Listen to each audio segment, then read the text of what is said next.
নমস্কাৰ, শুভ ৰাতিপুৱা। এয়া হৈছে 21 তাৰিখৰ দিনাৰ ৰাতিপুৱাৰ দৃশ্য। আকৌ অলপমান দিনৰ কাৰণে এৰিলোঁ নিজৰ ৰুমটো, বিচনাখন বহুত মিছ কৰি থাকোঁ। আৰু এয়া যে ধান দেখিছে বাৰাণ্ডাতে থৈ দিয়া আছে, ভঁৰালত ভৰাবৰ বাবে বিহু বুলি উৎপাততে তেনেকেই থৈ দিয়া আছে। আৰু আমি মেইন ৰোডৰ কাষতে থকা জলপানৰ বিপণীখনৰ পৰা অলপমান আখৈ ল'লোঁ। ঘৰত আখৈ নাছিলে, সেয়ে আখৈ অলপমান কিনি ল'লোঁ, নহ'লেতো বিহু বুলি এসোপামান টালি টোপোলা কৰি দিয়ে পঠাইছে বাৰু।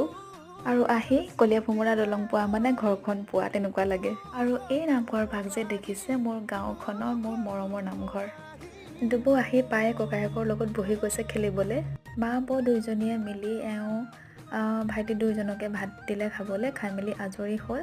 হোৱাৰ পাছত আহি গাড়ীত বহিছে, সেই জামুগুৰি যাবগৈ, কাৰণ আমাক থ'বলৈহে আহিছিলে। পাছত দুবু জানেনে আকৌ গাড়ীত বহিছে, সি নানামে। বহুত সময় যুঁজাৰ পাছত দেউতাকে কোনোমতে নমাই আনিলে।